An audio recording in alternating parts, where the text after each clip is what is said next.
You know Ryan Reynolds, one of the guys who was in there, tall, awkward guy. Sort of, yeah. I can think of that. The whole point of this is that somebody once, actually multiple people have told me that I look like Ryan Reynolds.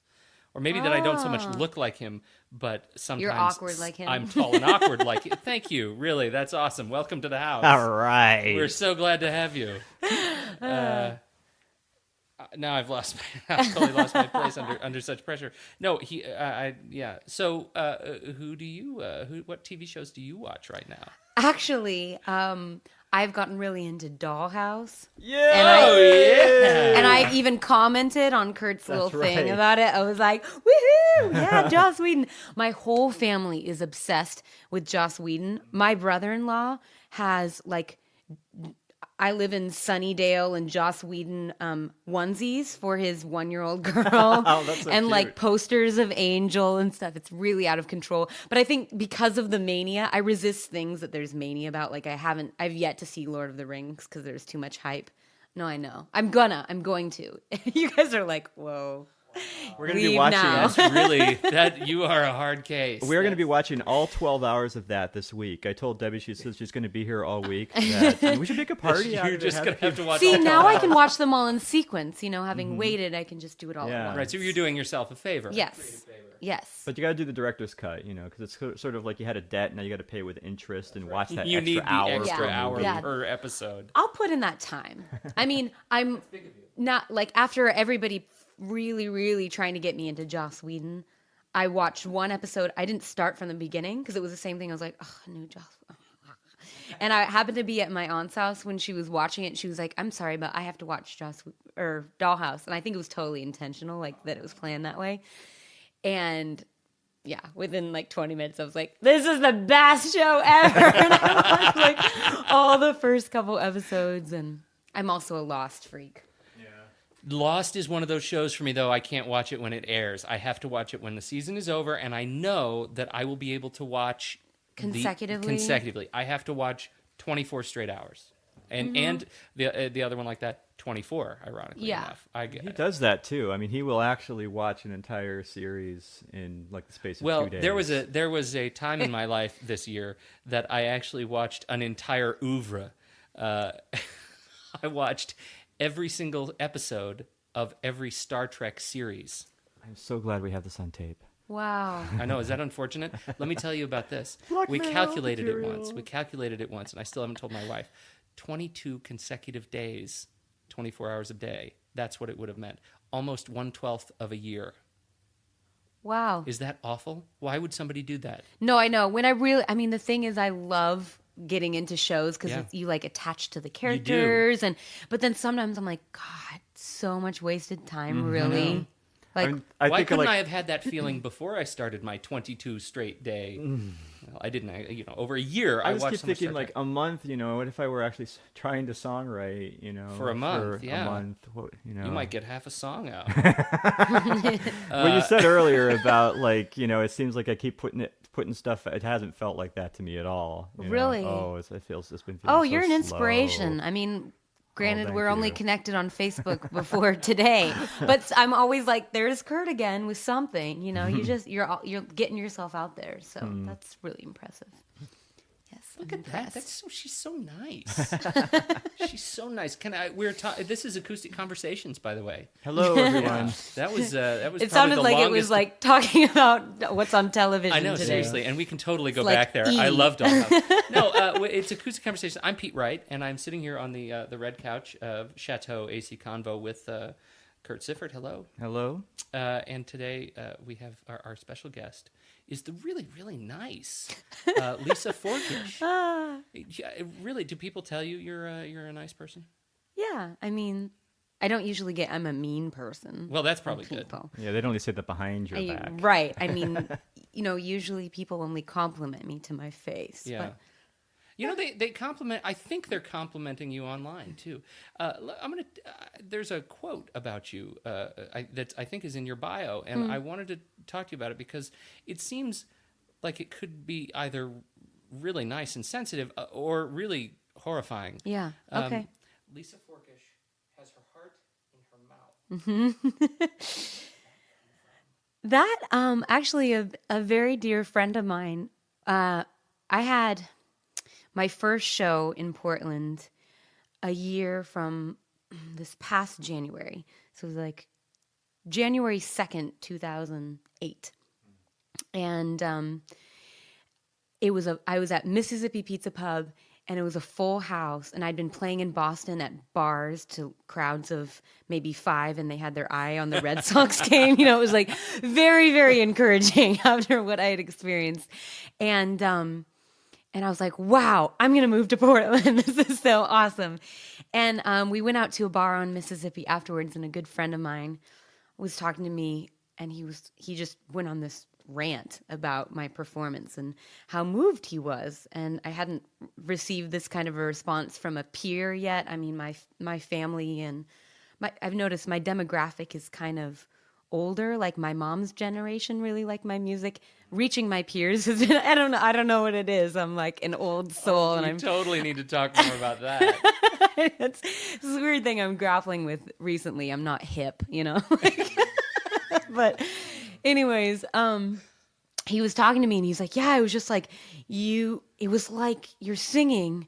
And I just thought to myself, her heart is totally in her mouth right now. And I was like, whoa. And at first, I mean, I took it as a compliment right away. I mean, just because I figured, emoting is a good thing. And the fact that, my music is pretty personal. It's very intimate, and it's not really background music. It's kind of the type of thing that I like to have people close to me when they're listening to it and paying attention, as we all do.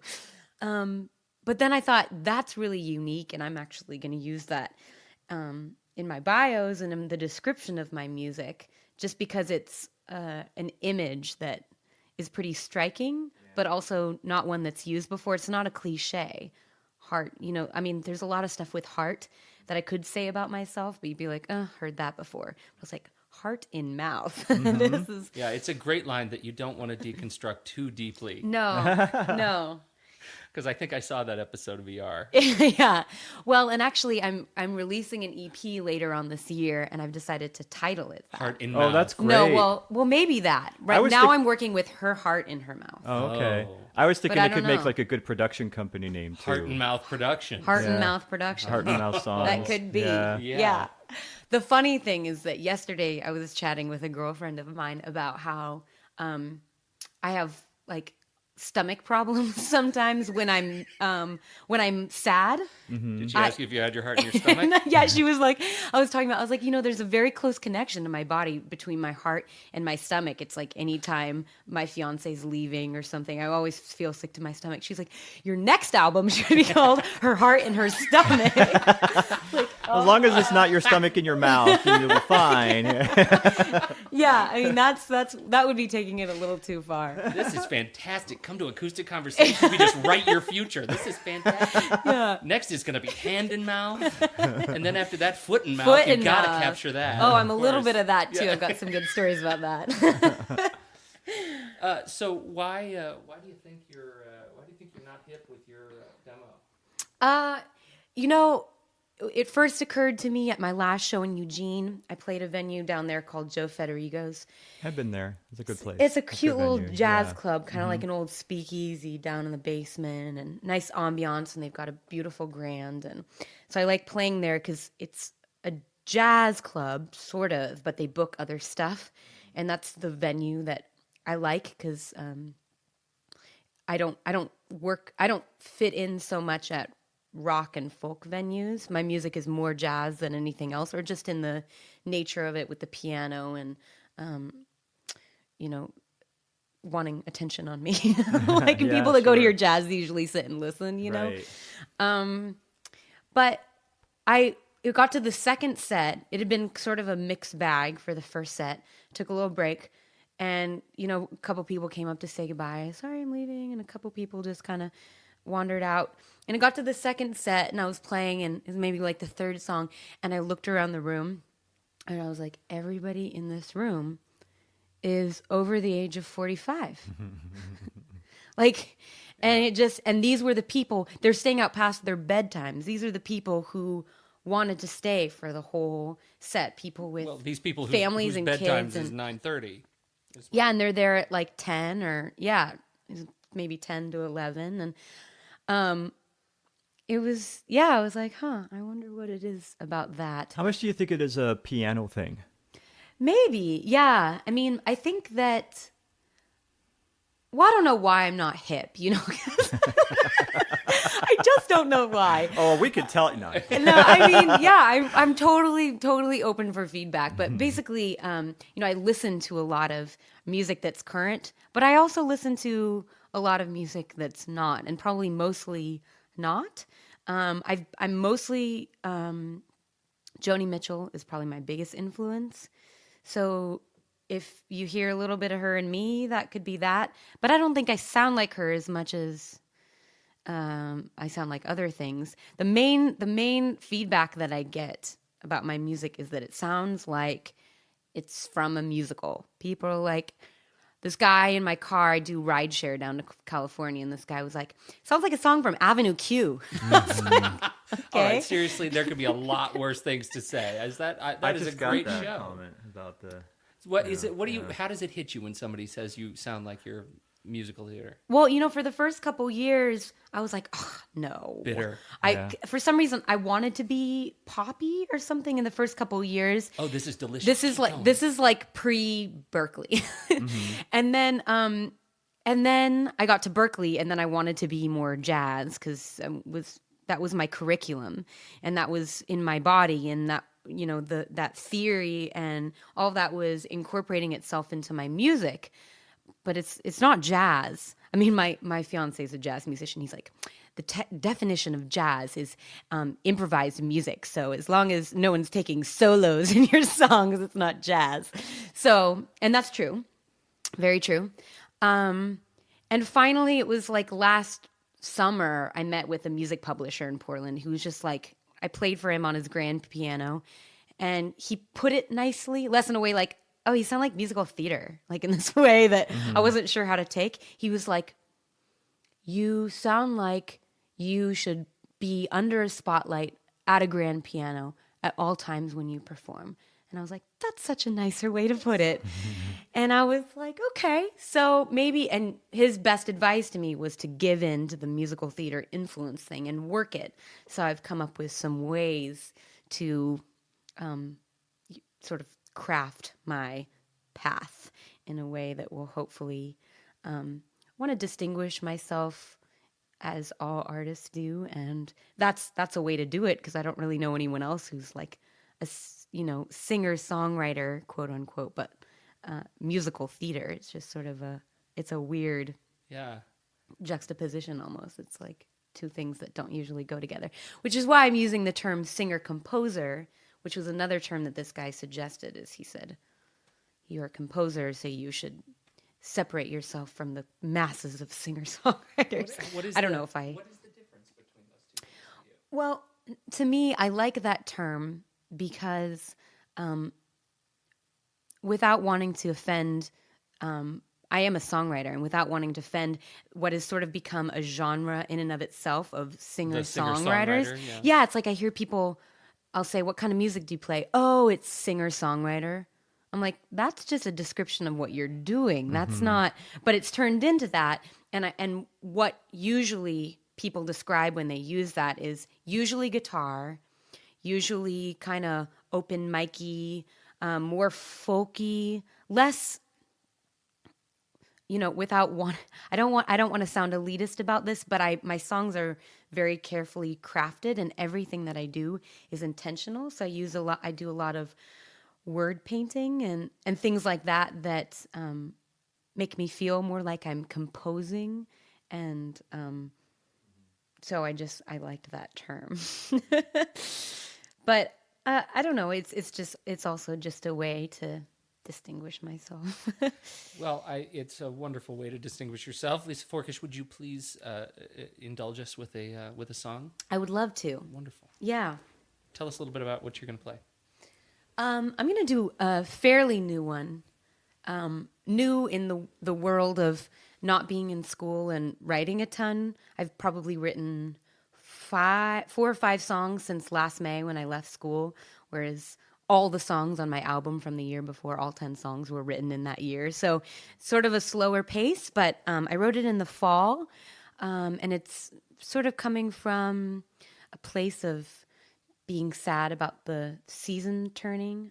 I know a lot of people sort of withdraw around autumn time or have some feelings of sadness and the leaves turning and things starting to change. And that's always, I think, just coming from my childhood when I knew that summer was over and going back to school was, kind of innate in us in the fall to sort of feel a little bit remorseful maybe. So anyways, it's called Yesterday's Leaves, and it's new-ish.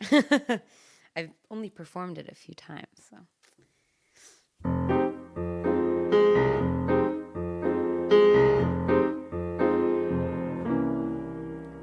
You watch the season turn and dare to show your back.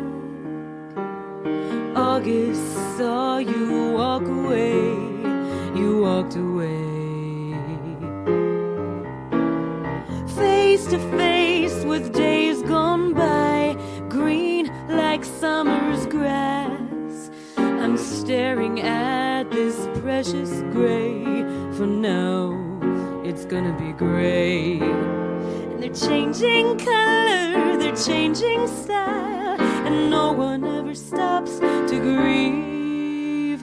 They're on their way out, I can't stop thinking about them. Yesterday's leaves, yesterday's leaves, yesterday's leaves.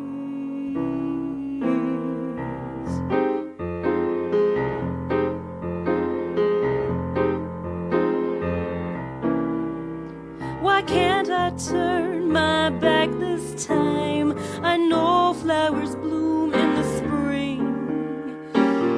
You always believed in May.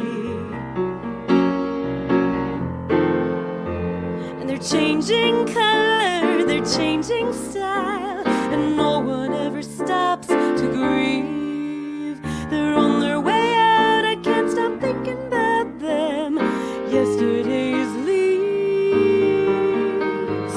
yesterday's leaves, yesterday's leaves.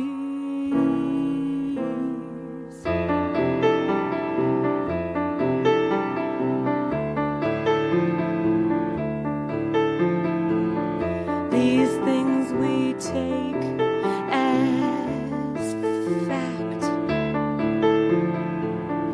Human beings are moving forward and won't turn back.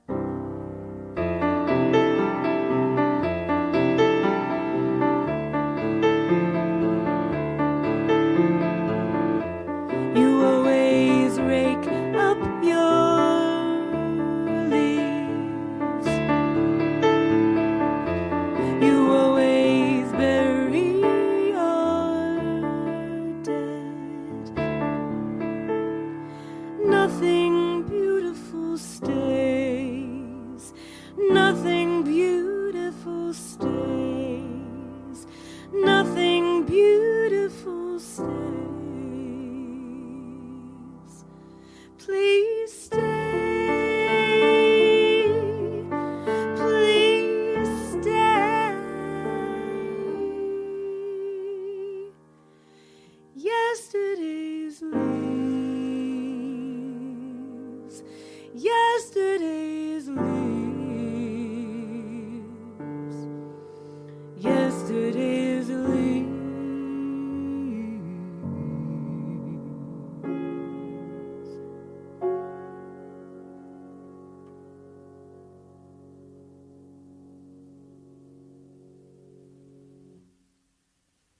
Very nice. Beautiful. Thank you. Beautiful voice. Thank you. So you've written 5 songs Maybe something Or like so. that. Yeah. in roughly the same space of time that you wrote 10?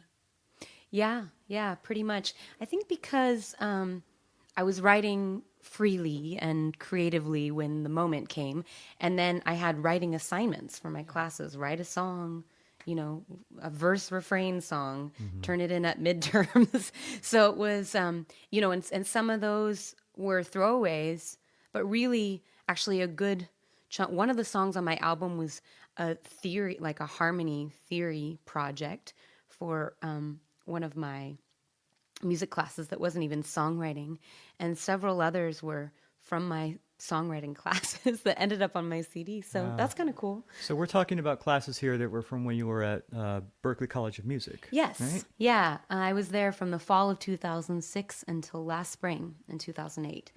And we'll be returning this fall for a brief stint to finish my degree. Very nice. Yeah. So what led you to attend Berklee? How did that all come about? I think I received a brochure from them in high school, something like that, and had heard of the name of the school and thought it was a jazz school. It is rooted in jazz, and it once was strictly a jazz school. But I saw this brochure, and I was looking at all the people who teach voice there, and they toured with Paul Simon and Bonnie Raitt and Bobby McFerrin. I was like, wow, that's so cool. And then I saw they had a songwriting major, and even though I didn't end up choosing that major, that was really what drew me there. I was like, whoa.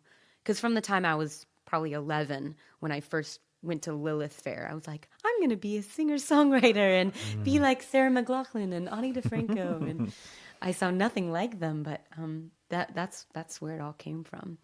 And so you had been writing consistently then, since you were a kid.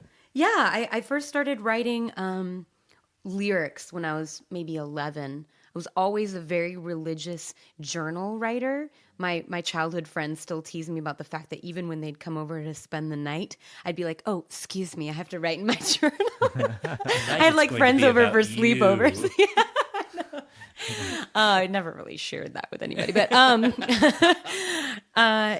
I started writing lyrics, and I'd been singing for a long time, and I said to myself, I need an instrument. And my mom played piano, and we had a grand piano in my house growing up. So I'm actually self-taught. I'd played violin, so I knew how to read music and had, musical sense, had played in orchestras. So I just taught myself to read bass clef and just started sight reading. This is probably where the musical theater influence comes from, because we had all these musical theater songbooks like Les Mis and The Fantastics, all these random musical books. So I was just sight reading the accompaniment. So I'm actually quite a good reader, because that's how I started. I didn't start with scales or technique or anything. So I'm not good at that stuff. But I started doing that. My mom gave me a couple lessons, but that was problematic, taking lessons from your own mother. Oh, yeah. And I ended up taking some lessons with a professional, but we didn't really work technique. She just taught me how to read chord symbols and sort of how to improvise, play to a lead sheet so that I could better accompany myself. And then I, wrote my first couple songs on piano. And in 8th grade, I went to a private school. We had to do a final project, and we were supposed to choose an occupation, a profession, and go out into that field and do some research to get us thinking about our futures. And I, of course, did music, and I interviewed Ezra Holbrook, who's now in Portland doing great things. He played drums for the Decemberists and plays for Michael Jodell now. But he was down in Eugene doing the singer-songwriter thing, and an old band called Soul Function, and a woman named Catherine Lorish, who goes by Catherine Clare now and is also quite vibrant in the Portland scene. She has a group called Circled by Hounds. So it's cool that they're all still successful. This was in 1998. And I sat down with them and interviewed them. And for my final project, I performed 3 songs I had written myself. So I guess I was 13 the first time I did that. Wrote a little bit in high school, but mostly got into classical. I started training classically and was competing and doing choral stuff, which is where the classical sound in my voice came from. And then in college, I actually went to U of O for a couple years and sang with the women's a cappella group down there, Divisi. Oh, sirens. Yeah, that's just the professional grade soundproofing that we have in the studio here. So, okay, you also sang college a cappella. Yeah. Did you And guys you're the too? one who brought it up. That's the best part. Yeah. You yeah. guys sang college a Are you cappella? kidding? Yeah. Oh my gosh, we have so much to talk about Yeah. right now. There's yes. What groups did you sing with? In the Buff, University of Colorado. Okay. And Yeah. I did in the Buff, and before that I was in 36 Madison Avenue at Drew University in New Okay. Jersey, and the claim to fame there is fellow alum James Vanderbeek from Dawson's Creek. Right. I think Yeah. I heard a dirty rumor about him having done college a Yeah. cappella. He's That group. Were you ever in the group at the same time as him? No, that's where the acapella rage comes from. Oh. You're like, People that you don't Missed it. expect have been in acapella. Yes. Like yeah. Yeah. Legend. What's his name? John John Legend. John Legend. Legend. He was Yeah. acapella. Sarah Bareilles. I first Sarah heard of Bareilles, her right. because she was in an a cappella group when I was in an a cappella group, and our two groups both had a song on the same Boca. Oh, you you guys were know on Boca? Okay. Yeah, and it was one of her originals. And then a couple years later, that song "Gravity's" on the radio. I'm like, what? Wow. Yeah. It's crazy. Wow. It's the acapella nerds. Yeah, Isn't and it? Justin Let your Jude- freak flag fly. That's So- what Justin they Jude say. from our last episode, he was also in acapella. Yeah. Oh, really? Yeah. There's yeah. so many of us. There are. And we're all closeted. Have you guys heard about? Notice we're all playing instruments now. Yeah, we're like, get me out of it. No, I mean, I still have grand plans of starting a pro women's group in Portland Oh, because there wow. isn't really anything like that. Mm-hmm. But have you guys heard of the book Pitch Perfect? No. Do Haven't. tell. You guys are not on any of the acapella blogs or anything like that. We shuttered that part of our lives, I think, a long time ago. Well, there was a book recent.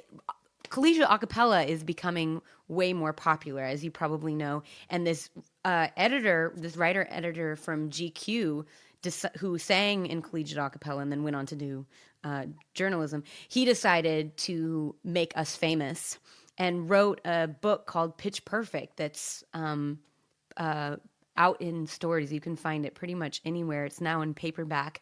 And they chose to highlight 3 groups, and one of them was my group. No kidding. And they picked like main characters in the group, and I'm one of them. Oh, wow. Oh, So I'm really? sort of famous in this weird nerdy acapella stuff. Wow. Because my group, we went to nationals and we placed Yeah. second. So that was sort of why they followed us. Is women's groups don't usually do that well. No, they so they don't. wanted to find out, No. what are you doing here? And so that's why it took me a few years to go to Berkeley. I had applied my senior year of high school, but I also got into the collegiate women's group at U of O my senior year.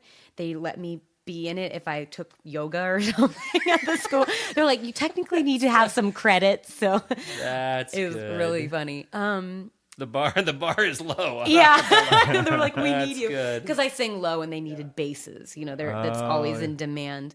And I ended up being music director the next year. So I decided I just I deferred admission 3 years in a row for Berkeley and ended up having to reapply because they shredded my file or You whatever. decided you were a waste of time. No. We have to read this They're like, again. We totally know how this is going to end. Yeah, they have some weird policy after a certain amount of time. You have to, pay the fee again and go through Yeah. the whole process, which I guess makes sense. But during that time, I maybe wrote 2 songs because I was so invested in this group. Yeah. And it was so amazing, such an awesome experience, but great to go back to what I think of as sort of my childhood dream, because in my early adulthood, it wasn't my dream anymore. I was doing other things. And then somewhere along I started writing and arranging for DeVisi. So we did some of our originals and I was like, ooh, I got to keep doing this. What is it? So what about the that experience of sort of that early writing and arranging have you brought with you to your current songwriting process?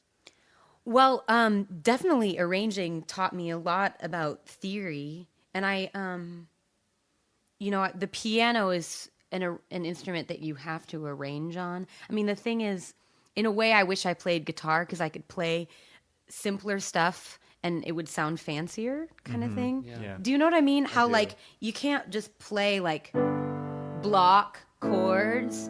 Whereas on a guitar, it can sound really cool. But on a piano, it sounds very elementary. And so that sort of forced me to start thinking about tensions and arrangements and voicings and all these things. that, you know, now have become a part of my style. So yeah, I think that definitely influenced, and I think influenced me going to Berklee in the first place, because I got that experience. And I think probably because of my experience with the VC, the women's group, I got a scholarship the second time I applied where I hadn't before. And so it's more motivation to go to school when part of it's paid for. Yeah. Especially nowadays, the tuition is just ridiculous. So. Well, we want to talk a little bit more, I think, a lot more, I think, about the business of music as you are venturing into it. But you want to do another song first? Yeah. Let's do another song first. Another song. Yeah. Okay.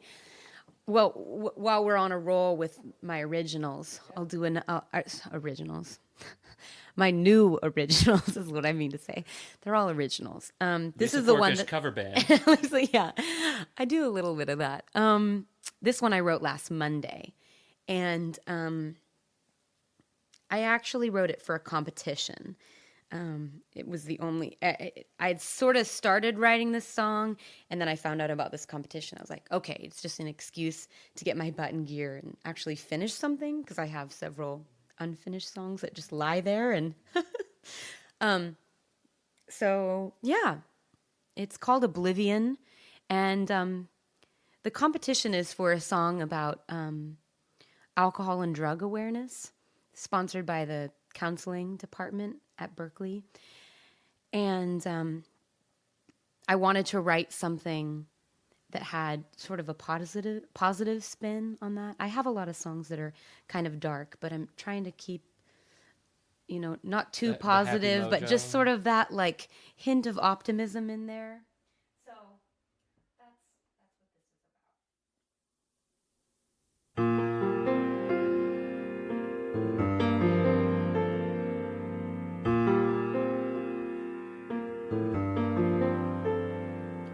How did you end up with so many friends and somehow no one to call? How did you end up with so many hours in your day and none of them full? The smell of coffee wakes you up, and you tell yourself you just need to caffeinate. Wasted under the sunrise, you can't bear to take it straight.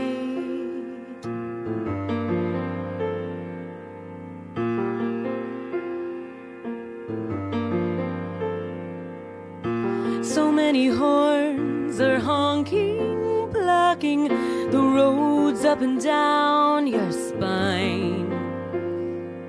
Your head is pounding in from the absence of courage and an overabundance of wine.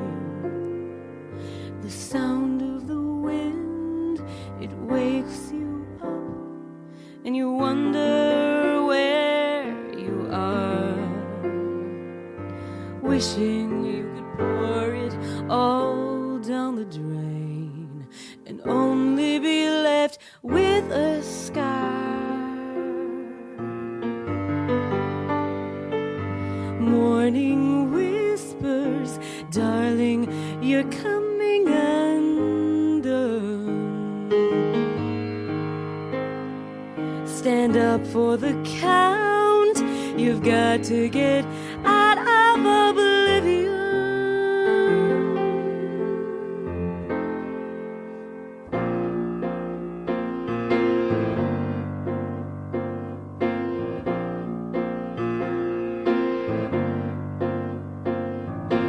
Habit of yours is working so hard to take the best of you.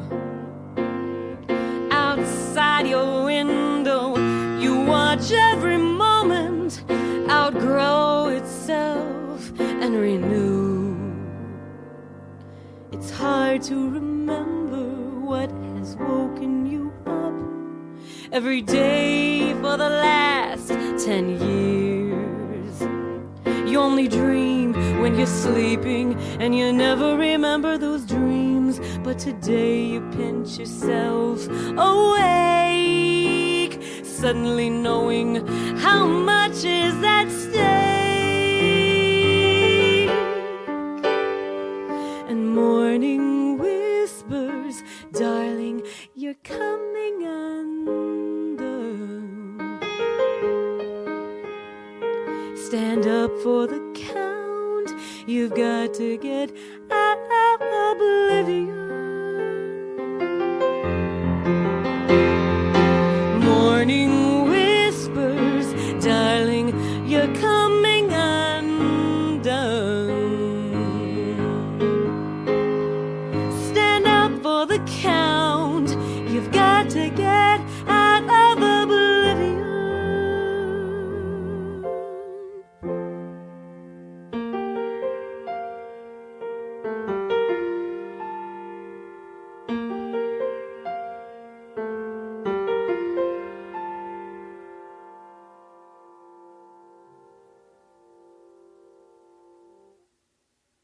I'm sitting here trying to think, how is she going to put a positive spin on drug addiction? But you know what? I feel a little bit happier now than before. Oh, Than good. before you started. That's great. I mean, I think that anything can be overcome, sort of any kind of illness, or I have some depression in my family, and I think that there are just ways to overcome any kind of obstacles. That's the idealist in me.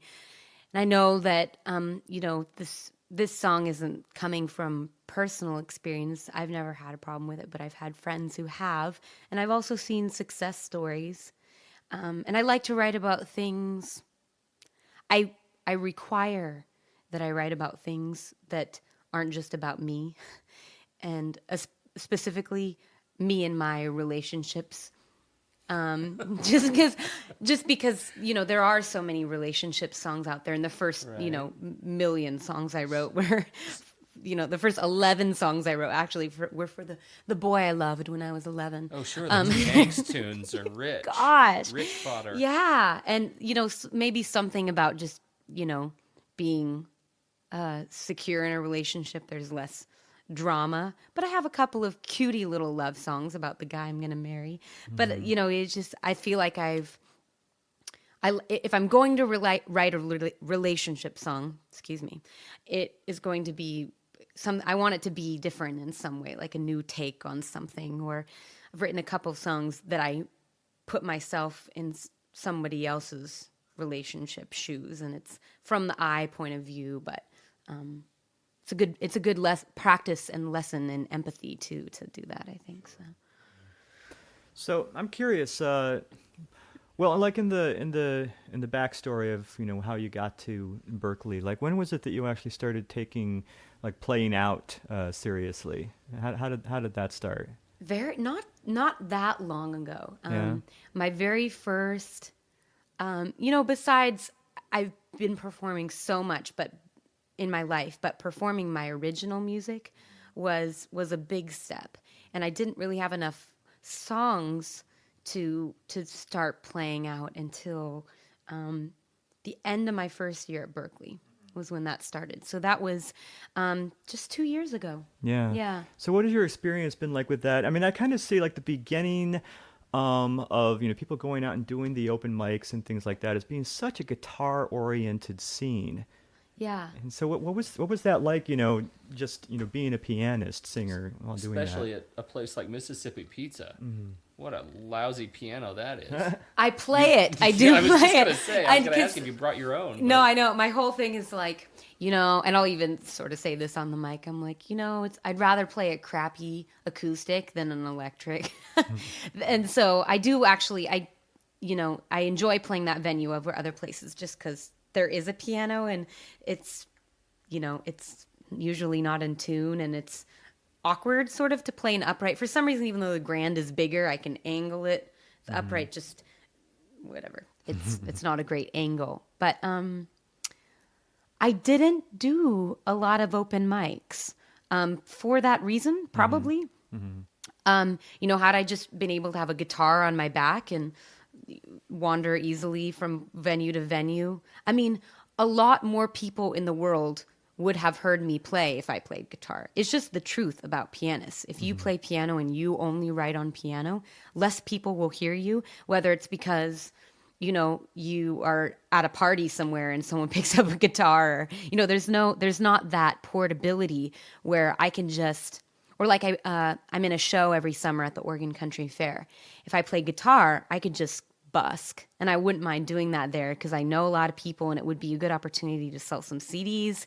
And I'm having an awesome time on the weekend either, so it doesn't matter being paid. I would just like to share my music with that crowd, but I can't, you know. So yeah, it's inhibiting in its own way, but then, you know, you're also unique as a pianist, more unique.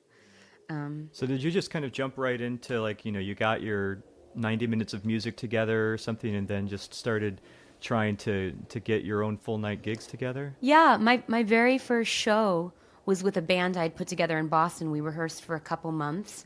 It was drums, electric bass, which I no longer use. I play with an upright, and guitar, actually, which I don't usually play with. And yeah, I did my own show at a club in Cambridge. And that was sort of my official debut. And then I didn't perform again until I did my West Coast debut later that summer when I was back in Eugene, which is where I grew up. Tell us about that first show.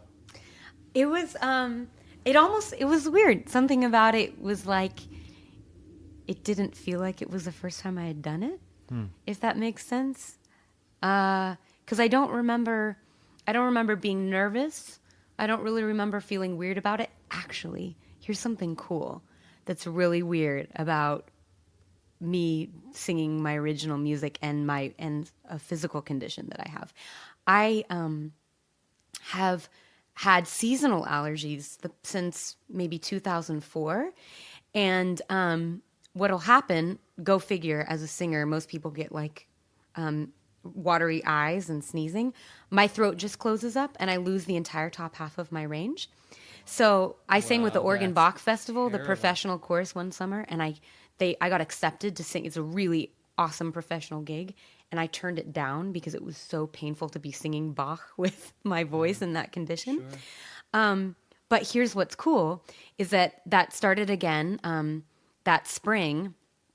I literally could hardly speak earlier that day, and I was so anxious. I was, you know, doing all these weird throat remedies, and I got up there to sing, and I sang more freely and probably better than I had really in a long time, because I had been really fatigued from doing a lot of shows, a lot of theater and other kinds of performances, which will wear down my voice, a lot of singing. But when I do my originals, it's so weird. And my now fiance was there, and he was like, "I've never heard you sing like that." That's so awesome. It's something that just tells me that I'm on the right path, that doing this, if, you know, for nothing else, it seems to heal me. So, yeah. And it's happened several other times where I've been like totally, you know, hello. And then I get up to sing, and it's like so weird. Adrenaline does good things for you. The woo-woo in me is like, Woo-woo. There's a lot of that because I grew up in Eugene. Yeah, you want to make sure you channel your inner woo-woo. Yeah. Oh, definitely. So what is this idea that you can't get out and busk, or you don't get out and busk, and you don't get out and do the open mics? What does that do to your strategy for the business? You know, how do you drive kind of your burgeoning promotional engine? Mm-hmm. What are some of the things that you do to get the word out? Well, the latest, and this is just as of this year when I've made this more of a full-time gig and had the time to think about it. In school, I was playing on the side, but it was a side thing, second to education, of course. But now, basically, I don't fit right in with the jazz scene, and a lot of jazz venues will reject me because I'm not strictly jazz.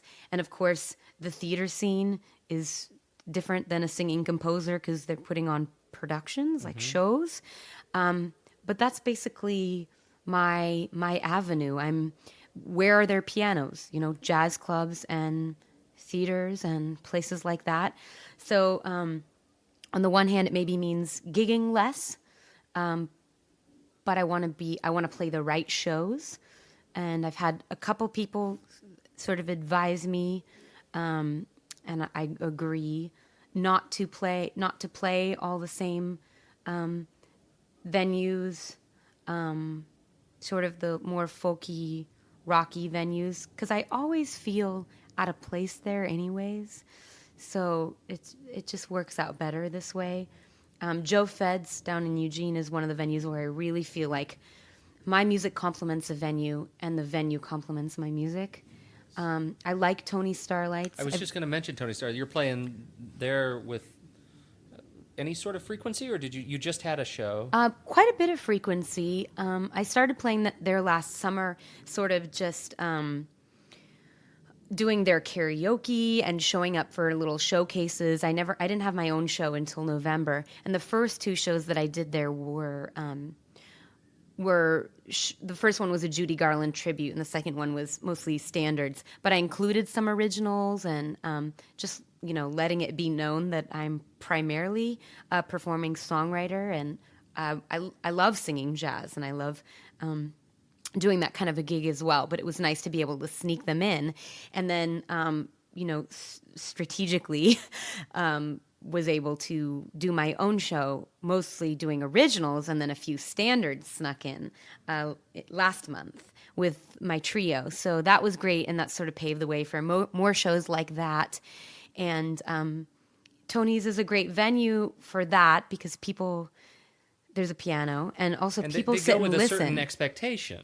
Yeah, it's like you go to see a show. There's so many other venues in Portland where I'm background music, and I don't think my music is very, I'm sure a lot of people say this, but I don't think my music is very good background music, and I even mean that as an insult to myself, just in that, like, if you just tune in and out of it, I don't think my music sounds very good. Yeah, I think that people will be like, what on earth is this?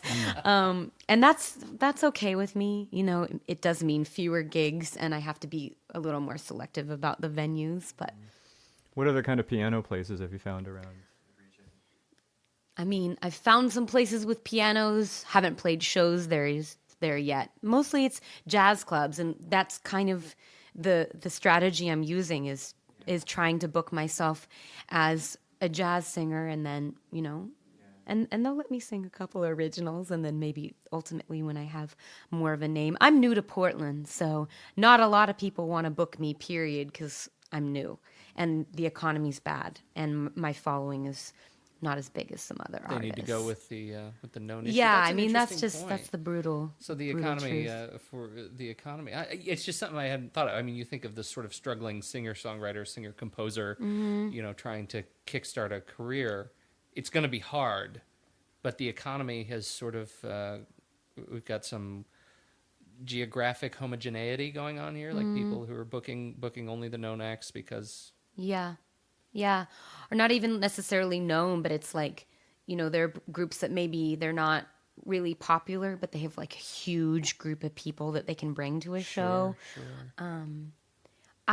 There's a new venue or bar. They're turning themselves into a music venue in Northeast that I'm playing a couple shows in this month, and so that will be kind of an interesting experience. Is like using my music to help establish both the reputation and sort of ambiance of a new place, which I'm really looking forward to, because I do feel like a lot of venues in Portland definitely have their thing, and their kind of groups that they book, and so it makes it hard to get an in, especially me being so weird and different. And I mean, people don't know how to describe me, and so that makes it tricky. I'm working on coming up with a very succinct marketing slogan for my music, but with all the different influences that come in there, it's difficult. Right now I'm working with, tell me what you think. I'm working with 21st century jazz folk under 42nd Street spotlight. Ooh. I like that. Yeah, sort of covers nice. a Yeah, that's a very ground. broad spectrum. I know. My friends are like, that's way too complicated. You really have to think. Yeah. I mean, I wish it was as easy as, someone like Justin Jude, I think he calls himself eclecticana, Yeah. Oh, interesting. which I think is so cool when you can just lump it in one word. So I was like, how about Jazzaray? But when you see it written, it looks like Jazzarette. So anyways, that's my struggle. Well, why don't we do another totally indescribable song? Alrighty. I wrote this one 2 years ago, so this is a little bit older. And maybe I'll talk after the song about why it's suddenly more meaningful.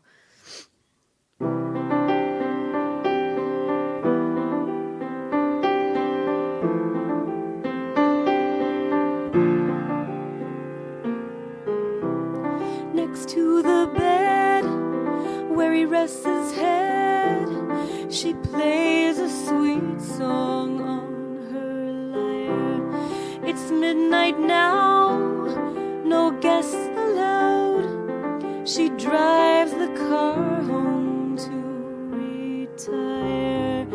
Waiting here, waiting. Wait for me, dear, she's waiting for the sun to shed light on another day of waiting.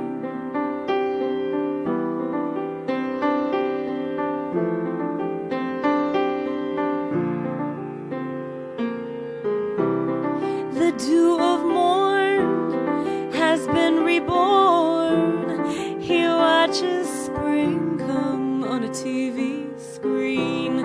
His body aches, more pills he takes to peace the war that grows inside. It can't be seen. He's waiting on a prayer, waiting to hope it's no longer there. He's waiting.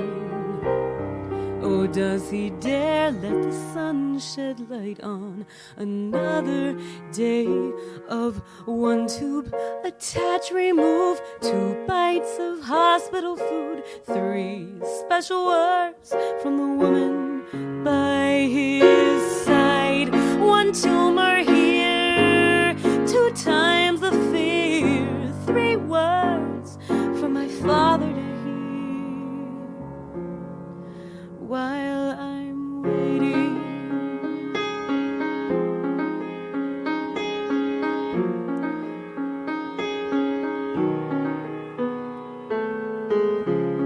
my mother plays her lyre today. She smiles a smile for him to smile right back. His chest still hurts, but it's been worse. We bless this day.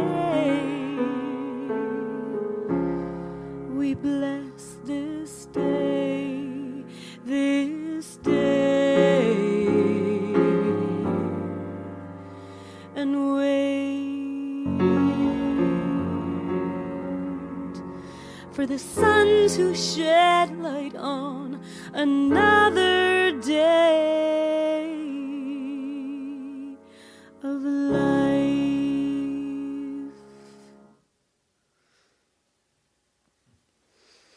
That's more meaningful now, is it? Yeah. I wrote it. This was one of those. Sometimes songs take a really long time to write, and recently I've not had any of those days of brilliance where I just pump something out. This was like an hour of just. It was just the song. An hour later, the song was there, and I don't think I ever even made any revisions. It just. Sometimes my writing is a spiritual experience, and this was one of those times. Where does that one come from? It comes from a need to heal myself and my family during a really rough time. My dad had cancer about maybe 12 years ago now, and was doing really well. He had kidney cancer, and the kidney was removed, and he was fine. And then just a major shock. He had a routine scan. This was 2 years ago in 2006. And 2007. And the tumor was back, and it was in this really scary place near his heart and one of his lungs. And I was in the midst of school, and I stopped going to classes. And this one day I locked myself up in a practice room at Berklee, and I wrote that song. And that night I recorded it and sent it to my family. And then he was good like a year later. And then this past December, another routine scan, and oops, the tumor's back, and it's bigger than it was before. And we'd all kind of felt like he'd made it through these 2 times, and it was, yeah. Anyways, it's weird how you'll write a song and what inspired the writing of it goes away, and so you just sort of perform it out of routine, and that's what was happening. And the first time I performed it since the cancer's been back was for the songwriting competition, actually, in February. And it was the first time I'd performed it, maybe from having, be round 2 with it, that I hardly made it through. I mean, usually it's just like I'm singing and I'm singing, so I'm not going to break into tears. But this was a different kind of experience. Yeah. You won that. I did. Competition. Yeah. Yes. Songwriter of the Year for 2009, 2008. I don't really know. That's a big honor. I mean, I know that's one of the visible awards. I mean, from my perspective, it seems like, that I've heard about it the last few years in a row. Yeah. Yeah. And I hadn't even really heard of the Portland Songwriters Association, obviously, until I lived here. And then I found out soon after I became a member, and I found out about the competition and competed in the first round in September. And we didn't hear back about the finalists until like December or January, because they waited until all the first round competitions had happened. I found out I was in the finals. And I just assumed that was an interesting night too, because, Artichoke Music Center is also, it's a folk place. And I love the people there, and I love that they've welcomed me with open arms. But it is another place where I do feel kind of like the black sheep. And that night I felt very much like the black sheep because I was the only person who played piano. And they have acoustic there that I played. And only one of 3 women. So I was not at all expecting to win. I was like, I'm the only one doing this kind of thing. That automatically eliminates me, is what I told myself. So they had us all stand up in front, and then they announced the winner. And it was literally one of those, what? I was like in shock for a really long time. But yeah, it is an incredible honor. And a really great organization too. I like to support them, and in everything that they're doing. They're a nonprofit, and so that's why I initially joined. Is they have like songwriting critique sessions and things like that, where you can feel like you're a part of the songwriting community, which is great. We are. I feel like we could talk all night. But we're getting here to the end. Where can people find more about you and just how nice you are? Oh, thank you. I have a website, which is You're into the modern era. Yes, I'm hip like that. This is the one way in which I'm hip. Right here. It's lisaforkish.com, and my last name is just exactly how it sounds, kind of like a fork. Kind of like Forkish. A fork. Yeah. And I'm on MySpace. Because there are no other Lisa Forkishes, you just you get anything all the great domains. Yeah, I mean, lisaforkish.com, myspace.com/Lisa Forkish, sonicbids.com/Lisa Forkish, cdbaby.com/Lisa Forkish is where you can buy my CD, and that last one is actually on the CD. It's called Between You and Me, and I released it last February. So, yeah. I'm also on iTunes. Good place to be. Yeah. Another hip place. That's where we like sending people to iTunes. Yeah. Well, we also have announcements, right? Yes, we do. Go right ahead. You were totally supposed to do this. That I was a thought you were handoff. That was a handoff. Right? Yeah. Here Don't you go. we, I Kurt? caught the handoff. I volleyed it back. That was a fumble. That's what that was. We have a, I'll tell you, this is just today I got an email from a listener, Tyler. Tyler's a good guy. And he says, I'm not really hip on the whole iTunes thing. So I listened to the show on the website and you keep talking about where you can download these tracks, the individual tracks, but I don't do that. How do I get the tracks? Well, we've decided to remedy that because he doesn't do Facebook either. He says he's not Facebooky. Facebooky. Yeah, which Good I think word. is awesome. So we have started, right, thanks to Kurt's ingenuity, we are now an official venue at Reverb Nation, for which we are only using them for their free email newsletter. So you can now subscribe to the Acoustic Conversations email newsletter from our website. And if you do that, you join the ranks of the privileged few, hopefully soon to be privileged many, currently privileged 4, who will get an email every week or every time we have a new show, every 2 weeks or so, with the direct real links to each individual CD quality track. That's good news, right? That is excellent Free news, music, Peter. and it's good music too. Mm-hmm, absolutely. We don't give away crap on this show. No, sir. In addition, Yes? you can follow us on Twitter. We are AC Convo at Twitter. And as Pete mentioned, we also have our podcast on iTunes. And if you enjoy this, we encourage you to go to iTunes and give us a positive review. It'll help us out. We're scratching your ears. You scratch our back. That didn't work. That totally derailed. That was not a good one. That didn't Foot start in as a mouth. mixed metaphor. Nope, It's nope, like we're gonna work on that next time. Your heart was totally in your mouth on that. If you don't, a little addendum. If you don't like the show, we don't want to hear about that on iTunes. Only your mouth shut. Only the good stuff. Yeah. Are you allowed to ask that if you really want user feedback? oh, positive user feedback. Positive user feedback, Appreciate gratefully accepted You have to here. specify. Yeah. Pause. Very, very specific. And I think there was one more thing. Oh, that we do still have the Facebook group. That's correct. I'm a member. Yeah, you are a member. We love that. Oh, I love being a member. It's nice, right? What are the benefits of membership, Lisa Forkish? Well, I know what's going on. I'm in the know. And so when someone's on the show or when there's a new update, there it is. It's right before my eyes. And it makes you more hip. And it makes you more hip. I am Facebooky and I am Acoustic Conversations-y. You know, I started getting an email from a client of mine who started signing her emails. May all your conversations be acoustic. Is that cool? Yeah. That should be your slogan. You should steal it from We her. should totally do that. Thanks, Mary in Boulder. I hope you're enjoying your run this morning. I don't know who does this. You listen to a talk show on a morning run.